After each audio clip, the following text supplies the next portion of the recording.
Educação em Destaque. Seu programa semanal de informações sobre educação.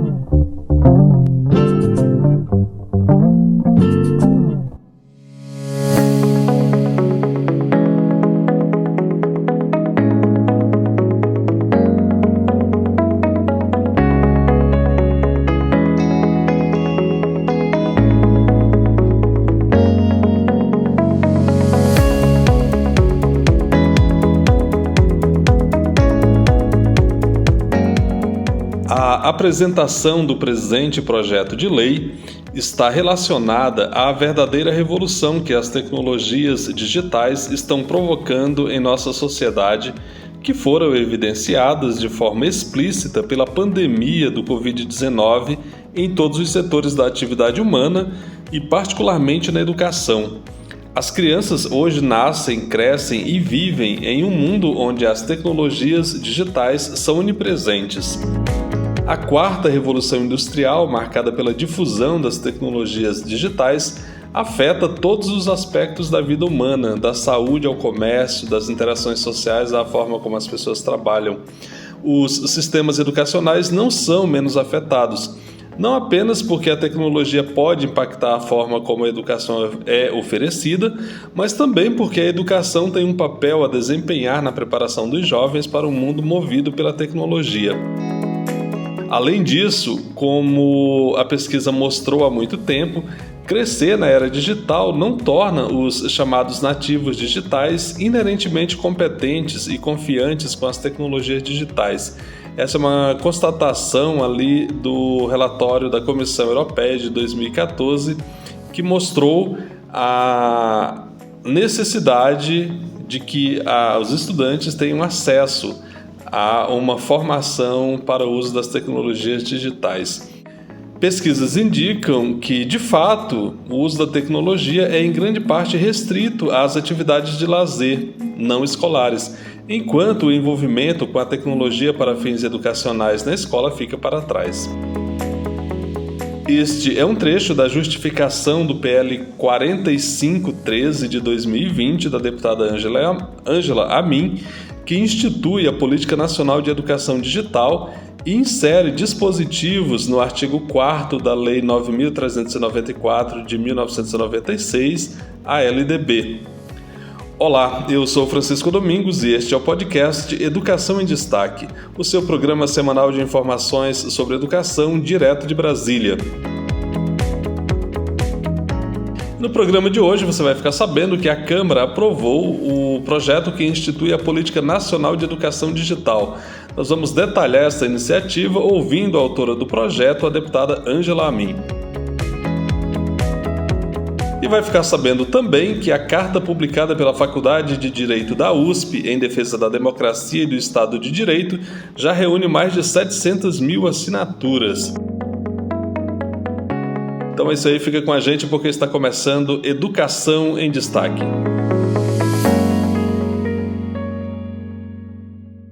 O plenário da Câmara dos Deputados aprovou na quinta-feira, dia 4, a criação da Política Nacional de Educação Digital. A proposta, que segue agora para o Senado Federal, traz ações para ampliar o acesso à tecnologia em 5 frentes: inclusão digital, educação digital, capacitação e especialização digital e pesquisa digital. O texto aprovado é um substitutivo do deputado professor Israel Batista, que é do PSB do Distrito Federal, ao projeto da deputada Ângela Amin, que é do Partido Progressista de Santa Catarina. O deputado Israel Batista fez alterações pontuais no texto, como incluir as demandas da educação digitalizada à Política Nacional do Livro. Em participação no programa Palavra Aberta da TV Câmara, a autora do projeto, a deputada Ângela Amin, explicou a sua motivação para essa iniciativa e como, na compreensão da deputada, esse projeto pode impactar a educação brasileira. Então vamos ouvir a deputada Ângela Amin. Eu fui relatora da Lei de Diretrizes Básicas da Educação Nacional na década de 90, no meu primeiro mandato de deputada federal. Foi um trabalho bastante intenso. Nós tentamos ajustar pelo menos algum item sobre educação digital naquela oportunidade, mas não conseguimos avançar pela resistência de vários segmentos da sociedade educacional nacional. Então, dentro desse processo, depois eu saí, fui prefeita, fui mais uma vez deputada, daí mais uma vez eu saí, agora retornando, e nesses intervalos de mandato, eu não me acomodei, eu voltei à universidade, tenho formação de graduação na área de matemática, voltei à universidade e fiz mestrado, doutorado em Engenharia e Gestão do Conhecimento. É um curso fantástico que tem aqui na nossa universidade, onde ele trabalha 3 vertentes, mídia, gestão e tecnologia. Mesmo eu tendo optado para um foco maior na área de gestão, até pelo meu histórico na área de serviço público, todos os alunos têm que fazer disciplina na área da mídia e na área de tecnologia. Então, esse é o rico desse projeto de lei. Então, e aí, voltando à casa, no segundo mandato, eu procurei focar na Comissão de Infraestrutura, por causa da minha experiência na Prefeitura Municipal, mas não deixando de participar também da educação, da Comissão de Educação. Tive a oportunidade de fazer a avaliação dos 10 anos da Lei de Diretrizes Básicas da Educação Nacional. Nesse mandato, exatamente por causa dos cursos que eu fiz, eu fui para Ciência e Tecnologia, como titular, mas suplente da educação. Quer dizer, eu nunca deixei o foco da educação no meu trabalho legislativo. E que participei de todas as subcomissões, a comissão de 5G, fizemos um trabalho realmente espetacular junto ao SEDES 2019 e 20 sobre cidades inteligentes. Também tem um projeto construído a várias mãos por esse grupo de trabalho e sobre cidades inteligentes. E sempre me preocupava, a discussão, tanto em cidades inteligentes, na Comissão de Ciência e Tecnologia, e automaticamente no grupo 5G, que eu participei ativamente, de acompanhamento do edital de 5G, a minha preocupação, um clique que sempre permaneceu na minha cabeça, o que adianta nós avançarmos na tecnologia? Nós temos uma política nacional de cidades inteligentes, vários mecanismos de tecnologia à nossa disposição, se o cidadão comum não tiver conhecimento para utilizá-lo, primeiro para a sua vida particular, e automaticamente o mundo do trabalho é outro.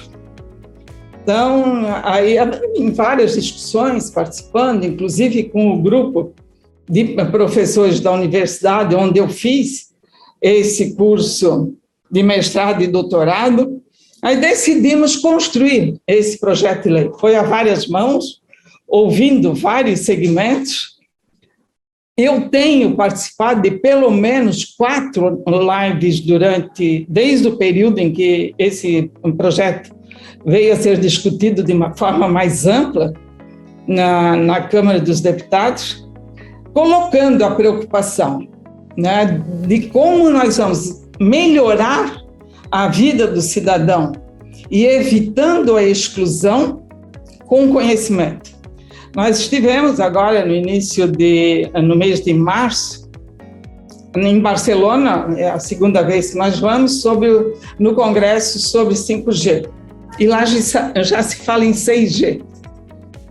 Então, nós não podemos perder, nesse momento, a oportunidade de garantir o Brasil, e isso foi feito um trabalho, e todo comentário internacional é da qualidade do edital do Brasil. Ele prevê que no caso do 5G, ele prevê que as escolas públicas de todo o país ou recebam o sinal 5G ou um 4G ampliado, né? Aí foi um trabalho bastante intenso, tanto da Comissão de Ciência e Tecnologia como da Comissão de Educação, para que as escolas tivessem a garantia né, dessa ligação. Agora, de nada adiantará se nós não tivermos os equipamentos necessários na escola e o profissional da área da educação preparado para esse novo momento. Então, enquanto se garante essa conexão com a escola, qual é o foco que, no meu entendimento, deverá ser o foco do nosso trabalho? É preparar esse profissional para esse novo momento, para uma nova didática totalmente diferente. Eu sempre cito como exemplo, né, que é um exemplo muito simples, quando eu fiz a escola primária e secundária, a sala de aula tinha um patamar elevado, onde ali ficava o professor, com a sua mesa de trabalho, com o quadro negro, né, e algum outro equipamento que ele viesse a utilizar. Hoje ele tem que estar no mesmo nível do aluno num processo de cocriação. Então, a didática é totalmente diferenciada. Nós precisamos quebrar barreiras, né, da dificuldade e da resistência que tem o profissional da área da educação, para que nós não percamos, né, esse momento de evolução da economia internacional, né, e o Brasil não venha ficar fora desse processo de crescimento, mas principalmente o processo de inclusão. Para o relator do PL, o deputado professor Israel Batista, a aprovação desse projeto vai fortalecer a educação. Vamos aqui abrir aspas para o que disse o deputado professor Israel Batista. Ainda não temos uma política abrangente que coloque o Brasil no patamar dos países desenvolvidos quando o assunto é inclusão digital. Queremos assegurar esse direito e falar não só de inclusão, mas também de educação.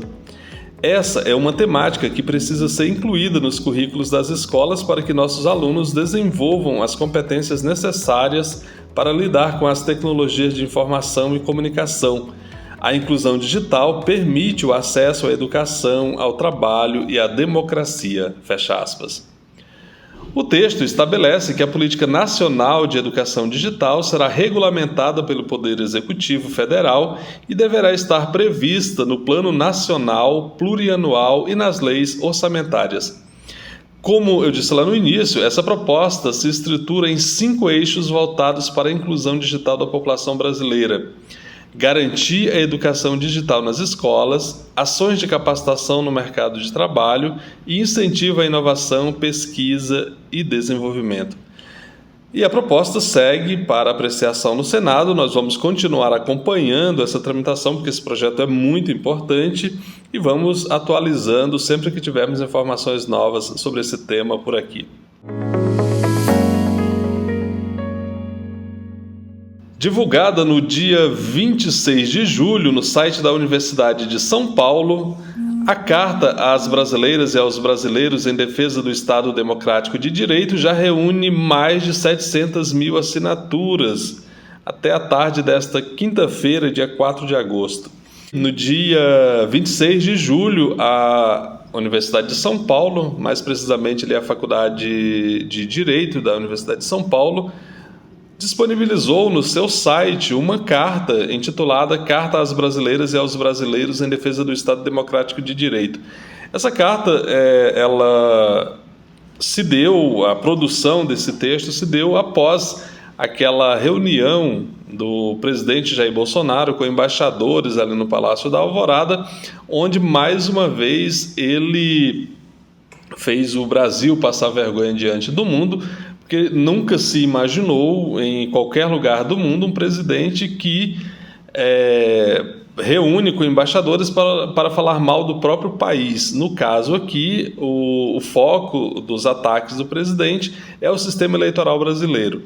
Então, a partir desse ataque do presidente, a sociedade se manifestou e a Faculdade de Direito da USP, então, produziu essa carta, disponibilizou para assinatura aí da sociedade e até ontem, eu estou gravando o programa aqui na sexta-feira, então até ontem, dia 4, quinta-feira, mais de 700 mil pessoas já haviam assinado esse texto. Artistas como Chico Buarque, e aí você tem também personalidades como Roberto Setúbal, Ellen Grace, Luiz Gonzaga Beluso, Gal Costa, Zélia Duncan, Maria Bethânia, Joaquim Barbosa, Antônio Calone, Bruno Galhaço. Esses todos, além de assinar, eles divulgaram o documento nas suas redes sociais para que tivesse um alcance ainda maior e que mais pessoas pudessem conhecer o texto e, conhecendo e concordando com os termos ali, também pudessem assinar. No total, 12 ex-ministros do Supremo Tribunal Federal também assinaram o documento. Na próxima quinta-feira, dia 11, o texto deverá ser lido pelo ex-ministro do Supremo Tribunal Federal, Celso de Mello, durante evento na USP. Na data, 11 de agosto, é comemorado o Dia do Estudante. E nós, aqui do podcast Educação em Destaque, por concordarmos com a iniciativa e para manifestarmos também o nosso apoio a ela, eu vou fazer agora a leitura do texto dessa carta que já tem mais de 700 mil assinaturas e que vai ser lida oficialmente na USP no próximo dia 11, e essa leitura vai acontecer simultaneamente em muitas universidades por todo o Brasil e em vários outros espaços. Então, dia 11 de agosto, na maioria aí dos estados brasileiros, acontecem atos para a leitura dessa carta às brasileiras e aos brasileiros em defesa do Estado Democrático de Direito. Então, vamos ao texto. Em agosto de 1977, em meio às comemorações do sesquicentenário da fundação dos cursos jurídicos no país, o professor Gofredo da Silva Teles Júnior, mestre de todos nós, no território livre do Largo de São Francisco, leu a carta aos brasileiros, na qual denunciava a ilegitimidade do então governo militar e o estado de exceção em que vivíamos. Conclamava também o restabelecimento do Estado de Direito e a convocação de uma Assembleia Nacional Constituinte. A semente plantada rendeu frutos. O Brasil superou a ditadura militar. A Assembleia Nacional Constituinte resgatou a legitimidade de nossas instituições, restabelecendo o Estado Democrático de Direito com a prevalência do respeito aos direitos fundamentais.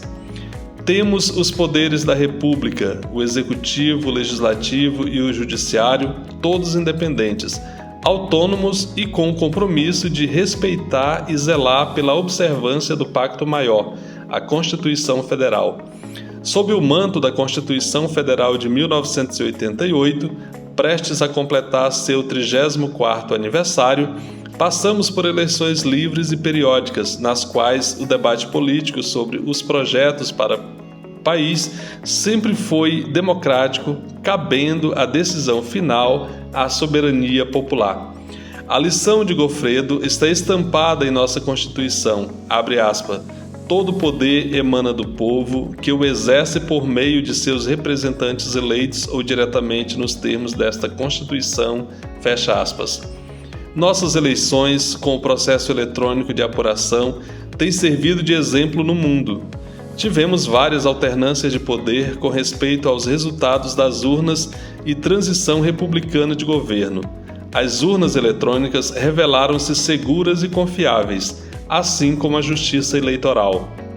Nossa democracia cresceu e amadureceu, mas muito ainda há de ser feito. Vivemos em um país de profundas desigualdades sociais, com carências em serviços públicos essenciais como saúde, educação, habitação e segurança pública. Temos muito a caminhar no desenvolvimento das nossas potencialidades econômicas de forma sustentável. O Estado apresenta-se ineficiente diante dos seus inúmeros desafios. Pleitos por maior respeito e igualdade de condições em matéria de raça, gênero e orientação sexual ainda estão longe de ser atendidos com a devida plenitude. Nos próximos dias, em meio a estes desafios, teremos o início da campanha eleitoral para a renovação dos mandatos dos legislativos e executivos estaduais e federais. Neste momento, deveríamos ter o ápice da democracia com a disputa entre os vários projetos políticos visando convencer o eleitorado da melhor proposta para os rumos do país nos próximos anos. Ao invés de uma festa cívica, estamos passando por um momento de imenso perigo para a normalidade democrática, risco às instituições da República e insinuações de desacato ao resultado das eleições. Ataques infundados e desacompanhados de provas questionam a lisura do processo eleitoral e o Estado democrático de direito tão duramente conquistado pela sociedade brasileira. São intoleráveis as ameaças aos demais poderes e setores da sociedade civil e a incitação à violência e à ruptura da ordem constitucional. Assistimos recentemente a desvarios autoritários que puseram em risco a secular democracia norte-americana. Lá, as tentativas de desestabilizar a democracia e a confiança do povo na lisura das eleições não tiveram êxito. Aqui também não terão. Nossa consciência cívica é muito maior do que imaginam os adversários da democracia. Sabemos deixar ao lado divergências menores em prol de algo muito maior, a defesa da ordem democrática.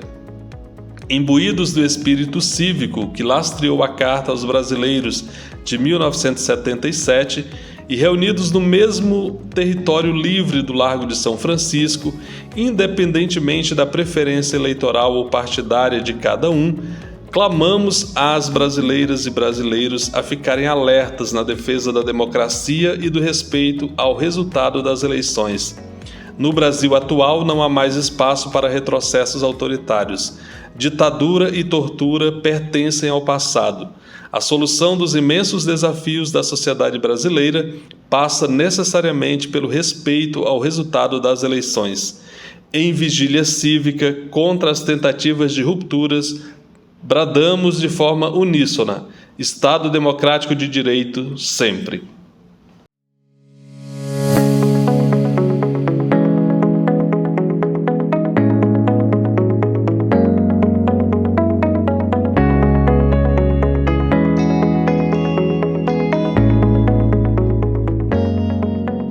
Estamos chegando ao final do nosso programa. Muito obrigado pela sua audiência. Como você sabe, o podcast Educação em Destaque é uma produção de Destaque 61, assessoria e consultoria.